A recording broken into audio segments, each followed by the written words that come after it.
Bonsoir tout le monde, ici Monsieur Cacahuète. Ce soir nous sommes samedi 22 décembre 2018, il est 22h38 et dans ce nouvel épisode de Parlons DVD, on va vous parler du film, enfin plutôt au jeu puisque The Glut dort déjà, du film Dragon Ball Evolution, la légende vous appartient.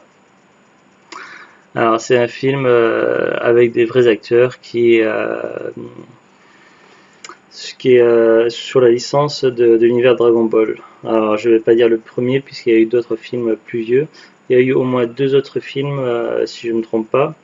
Dont un qui est trouvable en DVD français mais qui commence à être plus ou moins difficile à voir. Et un autre que je crois qui est jamais sorti en VF. Là c'est voilà, c'est plutôt je sais pas. Je peux Voilà, je sais pas, c'est les autres films sont aussi un petit peu étranges, mais voilà, ça se veut quand même avec des acteurs plus ou moins connus, enfin pour certains en tout cas.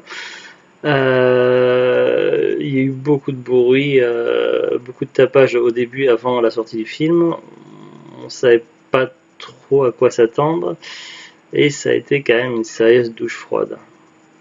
Moi qui suis fan de Dragon Ball et de Dragon Ball Z depuis toujours, voilà, c'est vrai que je l'avais vu une fois en démat il y a je sais plus combien d'années et voilà, j'avais été fortement déçu.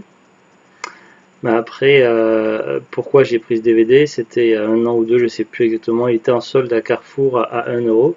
Et du coup, bah, je l'ai pris surtout pour la collection parce que ça va avec l'univers Dragon Ball.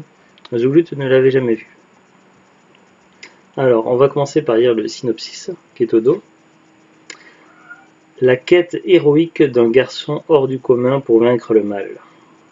Sangoku. Carla, tu permets s'il te plaît? Sangoku est un jeune guerrier au pouvoir exceptionnel qui a été initié aux arts martiaux par son grand-père. À la mort de ce dernier, Sangoku se retrouve investi d'une mission cruciale. Rassembler les 7 boules de cristal légendaires avant que le cruel démon Piccolo ne s'en empare pour asservir l'univers. Guidé par son courage, il se lance alors dans une aventure périlleuse en compagnie de Maître Roshi et de ses amis. La quête des Dragon Ball commence. Entrez dans la légende de Dragon Ball et vivez une formidable aventure faite de magie et d'amitié avec Justin Chatwin, La Guerre des Mondes, et Chow Yun-Fat, Pierre des Caraïbes jusqu'au bout du monde. Bonus 8 scènes coupées, making of 25 minutes, 3000 documentaires. Franchement, j'ai pas eu le courage d'aller jusqu'au bonus. Déjà, je suis resté un petit peu après le générique pour voir la petite scène additionnelle qui va sur une fin ouverte, tout savoir qu'il aurait pu y avoir une suite. Donc l'année de sortie du film, alors j'ai ouvert Wikipédia FR, c'est sorti en 2009. À noter qu'il y a quand même James Marster, c'est lui qui incarne, c'est pas marqué sur les DVD, Piccolo, et il est surtout connu pour son rôle de Spike dans la série Buffy contre les vampires. Un acteur que j'aime bien. Franchement, je sais pas par quel bout commencer pour vous parler de ce film. Si on le résumait un petit peu, donc on a Sangoku qui est élevé par son grand-père, donc là ils disent pas son nom mais normalement c'est Sangohan, et qui lui sert de mentor, qui lui apprend l'art martiaux, tout ça, et qu'il ne faut pas utiliser pour des fins triviales. Sangoku est un petit peu malmené par ses camarades, tout ça, et il est frustré de ne pas pouvoir se défendre, d'utiliser ses capacités. En plus de ça, il s'intéresse aux filles, mais il ne sait pas comment les aborder. Ça va être son anniversaire. Le soir de son anniversaire, il est invité par une copine de classe, Chichi. Oui, c'est pas Chichi, mais Chichi dans le film.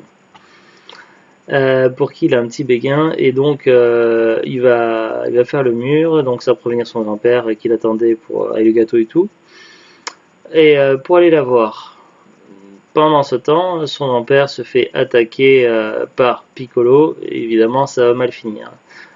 Piccolo ici est un méchant, un démon, une espèce de, ils appellent ça un extraterrestre. Bon, c'est pas entièrement faux puisque on apprend dans Dragon Ball et principalement surtout dans Dragon Ball Z que Piccolo est un Namek. Le terme Namek il vient vraiment avec Dragon Ball Z. Donc, je crois dans mes souvenirs ils en parlent pas dans Dragon Ball, mais que c'était un extraterrestre.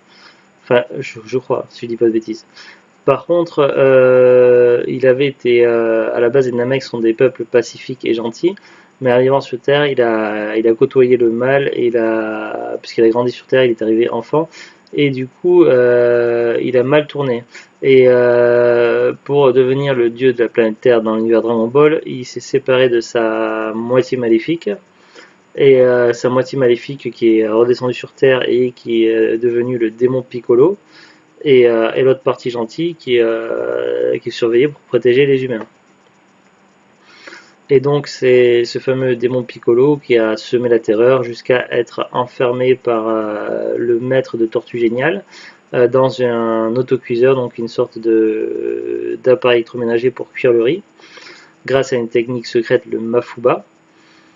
Mais cette technique est mortelle, celui qui l'utilise en meurt.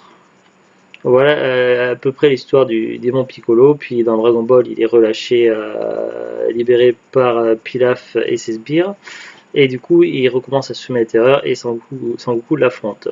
Sauf que là, bon, c'est un extraterrestre, donc il est dit que c'est un Namek, et dans le film, ils disent que tous les Nameks sont des méchants, donc voilà, c'est n'importe quoi.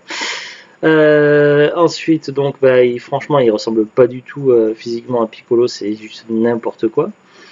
Sangoku, ils ont fait du gel à les cheveux en pique pour faire genre la coiffure, tout ça, comme dans Dragon Ball, sauf que c'est archi mal fait, c'est vraiment complètement pourri. Euh, donc ils ont pris beaucoup de liberté avec les scénarios. Donc il arrive un malheur au grand-père de Sangoku. Avec la Dragon Ball, il fait la rencontre de Bulma, ils vont aller voir Tortue Géniale. Tortue Géniale va lui apprendre la technique du Kamehameha. Ils vont chercher les Dragon Ball, ils vont rencontrer Yamcha. Que Yamcha, il n'y a pas Pluma. Puis il y aura l'affrontement contre Piccolo. Piccolo, il fabrique des sbires, mais au lieu de pondre des œufs comme dans Dragon Ball, c'est à partir de son sang. Euh, Piccolo a également dans ses sbires, il y a une femme qui travaille pour lui. On ne sait pas qui c'est, pourquoi, qu'est-ce qu'elle fait là. On n'en sait rien. Il y a également une sorte de légende autour de Sangoku, donc la personne qui a écrit le scénario, qui a fait le film, tout ça, le réalisateur, tout ça, je suis pas sûr qu'il connaisse grand chose. Il doit avoir des minimums de connaissances. Il se doutait qu'il y avait une fameuse histoire avec un singe géant où Sangoku se transformait, tout ça, mais là il en a fait strictement n'importe quoi. C'est complètement voilà, ça veut rien dire. Même la façon d'utiliser le ki, Kamehameha, tout ça, franchement, je sais pas, mais avec un minimum d'efforts, de technique et d'effets spéciaux, il y avait moyen de faire quelque chose de moins pire, je pense. Mais là, c'est vraiment n'importe quoi. Bulma, elle a pas les cheveux bleus, elle a juste une mèche bleue. Tout le reste, elle est brune. À un moment donné, quand le film avance un petit peu, elle a une deuxième mèche bleue d'un coup qui apparaît comme par magie, on ne sait pas comment. D'un coup, elle a pris une pause, s'est cachée hors caméra, elle s'est fait une deuxième mèche bleue, peut-être, je sais pas. Les capsules, normalement, tu lances une capsule, ça se transforme en véhicule, en maison, n'importe quoi. Là, c'est les Transformers. Pourquoi pas, allez, de toute façon, on n'est plus à ça près. Franchement, voilà, Sangoku, ils ont fait vraiment un petit peu neuneux, tout ça. Bon, c'est vrai il est un petit peu ingénu, c'est le mot qui correspond dans l'histoire de Dragon Ball, mais c'est parce qu'il connaît rien à la vie, tout ça, donc forcément, il a un petit côté. Mais là, ils en ont fait un petit peu neuneux, et parfois, il y a des expressions, on dirait. C'est pas méchant, j'adore la série Malcolm, mais on dirait vraiment le personnage de Malcolm des fois dans certaines expressions, mais dans les moins bonnes expressions de Malcolm. Donc je sais pas, c'est le choix des acteurs, c'est un grand n'importe quoi.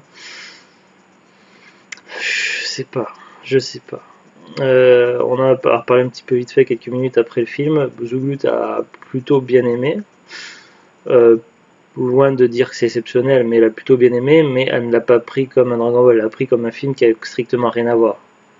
Bon, mettons que si on oublie tout le côté Dragon Ball, bon c'est difficile puisque je suis un grand fan, mais même en mettant de côté l'univers Dragon Ball, et même en essayant de ne pas comparer, ça reste quand même assez passable pour moi en tout cas. Je sais pas, il y a tellement de choses à dire là-dessus que Non, bon, certaines chorégraphies d'arts martiaux, tout ça, sont pas trop mal quand même. Il y a quelques effets visuels qui sont pas trop mal non plus. Mais y a rien qui rattrape en fait. Il y a rien qui rattrape. Je sais pas, même la qualité du scénario qui est vraiment affligeant. Les noms, les termes, Tortue Génial, il appelle pas Tortue Génial, il appelle Maître Orochi. J'en sais rien. Voilà, je sais pas. Franchement, je sais pas. Derrière, ils osent mettre dans les exécutifs producteurs Akira Toriyama, mais je crois pas qu'il. Je sais pas, quand même, c'est son œuvre et je doute qu'il cautionne. Ouais, c'est mentionné à plusieurs reprises Akira Toriyama, même Shonen Jump, mais je comprends pas comment ils peuvent cautionner ce film-là. C'est juste pas possible. D'ailleurs, il y a, je crois que c'est un interview qui a été, une phrase du réalisateur qui a été rapportée sur plusieurs médias. À l'époque, on en a pas mal parlé. Je crois même que certains journaux sur Internet comme High Tech, tout ça, qu'ils ont dû en parler. Cette phrase-là a été rapportée également sur Wikipedia.fr. Donc voilà, donc c'est ici. Alors, accueil critique. Voilà, en 2016, le scénariste Ben Ramsey s'excuse auprès des fans de Dragon Ball pour son film, écrivant: avoir ma signature sur quelque chose d'aussi mal reçu et déchirant, avoir reçu autant de lettres de haine m'a brisé le cœur. Je me suis lancé dans le projet parce que j'étais attiré par le gros chèque à la clé, donc il avoue quand même. Je n'étais pas un fan de la licence, mais un homme d'affaires qui était sur un contrat. J'ai appris que vous ne pouvez pas fournir un gros effort créatif sans un minimum de passion, sinon vous n'obtiendrez qu'un résultat semi-optimal. Même semi-optimal, j'irai pas jusque-là, loin de là. Voir quelque chose juste bon à jeter. Bon, là, c'est quand même plus clairvoyant. Alors, je ne blâme personne d'autre que moi pour Dragon Ball Evolution. Bah, heureusement quand même, parce que voilà quoi. Mais voilà, il avoue, c'est un truc qu'il a fait pour l'argent. C'est pas un fan, donc ses connaissances étaient limitées. Il a fait pour l'argent. Voilà, et forcément, avec des motivations pareilles, tu ne peux pas arriver à un résultat correct. Je parle pas d'un résultat génial, un chef-d'œuvre, mais même pour arriver à faire du correct, il faut avoir un minimum de base, un minimum de volonté, de voilà, quelqu'un qui veut faire les choses bien, correctes, il va s'en donner les moyens. Quelqu'un qui en a rien à foutre, qui fait ça pour l'argent, va faire ça n'importe quoi. Et c'est ce qui s'est passé tout simplement avec ce film-là. Voilà, il n'y a pas à chercher plus loin. Franchement, je vois pas ce qu'on peut en dire de plus parce que voilà, n'essayez même pas de le regarder, surtout si vous êtes fan de la série Dragon Ball, parce que voilà quoi. Autant la série Dragon Ball GT qui n'a pas été fait par Toriyama, puisque d'ailleurs, au niveau de la chronologie, ça se situe même bien après Dragon Ball Super, mais il y a des incohérences. Enfin, il y a pas mal de choses. C'est une saga assez particulière qui a pas mal été décriée. Donc moi, je n'ai vu que quelques épisodes de Dragon Ball GT et franchement, j'ai pas trop aimé. Dragon Ball Super, j'ai vu un petit peu à la télé, c'est pas trop mal. Bon, il y a quelques trucs qui m'ont déçu, mais c'est pas trop mal. Mais voilà, pour moi, les deux bonnes séries, c'est Dragon Ball Z, qui sont vraiment géniaux. J'allais dire génial, mais est-ce qu'on peut dire génial au niveau de la conjugaison? J'ai un doute. Voilà, donc même Dragon Ball GT qui a été fortement critiqué, c'est complètement rien à voir. Dragon Ball GT passe pour un chef-d'œuvre, pour quelque chose d'ultra cohérent, d'ultra tout ce que vous voulez par rapport à ce film-là, quoi. Donc voilà, je sais pas si vous serez d'accord avec moi ou non. Je ne vous conseillerais pas de voir ce film-là, surtout si vous êtes fan de la licence de la série de Dragon Ball. Après, si vous cherchez vraiment ce DVD, alors bon, je pense qu'étant donné le mauvais succès du film, le DVD ne s'est pas forcément énormément vendu, sauf peut-être pour des gens qui ne sont pas allés le voir au cinéma, qui l'ont acheté en pensant que ce serait un bon film et qui ont été déçus. Je pense qu'il devrait y avoir moyen de le trouver pas trop difficilement en brocante ou dans les magasins cash. En grande surface, je crois pas qu'il traîne encore, puisque même Carrefour s'en était débarrassé à 1€. Euh, j'ai regardé sur internet. Alors Amazon ne le vend plus lui-même. Après, il y a évidemment des revendeurs qui le vendent. Sur Amazon, donc il y a 3 pages de vendeurs. Enfin non, là il y a 1, 2, 3, mais après on peut faire suivant. pas, je sais, ouais, je vais pas jusqu'au bout. Il y a un certain nombre d'offres. On peut le trouver d'occasion à partir de 1,62€ avec 2,79€ de frais de port. Neuf, il faut compter au moins 3,09€. Bon, il y a un certain nombre de résultats. Si on va sur Rakuten, donc anciennement Pressminister, là il y a déjà moins d'offres. Combien de résultats? Là il y a déjà beaucoup moins de résultats. J'en compte 16 vendeurs seulement. Bon, à partir d'1€ d'occasion, très, très bon état. 9, il faut compter au moins 5,80€. Sachant qu'il y a beaucoup de gens qui le vendent d'autres pays comme la Suisse, l'Angleterre, les États-Unis, donc l'Allemagne. Donc c'est même pas sûr, donc il faut faire gaffe. Vous risquez de tomber sur une version sans langue française en plus. Donc voilà, je sais pas trop quoi en penser de la cote de rareté de ce film-là. Bon, je pense qu'il n'y a pas à se précipiter et si vous le voulez vraiment, attendez de tomber dessus un jour à cash, en brocante ou peut-être un os, qui sait, mais voilà. Franchement, même 1€, je crois pas que ça vaille le coup. Voilà, c'est. Il y a tellement de critiques, tellement de trucs à dire là-dessus que voilà, franchement, je sais plus quoi en dire d'autre. Je vais évidemment le conserver puisque je suis fan de Dragon Ball et ça fait partie de l'univers Dragon Ball, mais voilà, franchement, c'est quand même une grosse déception ce film-là. Allez, sur ce, donc je vous dis à très bientôt, bonne fête de Noël et au revoir. Au revoir.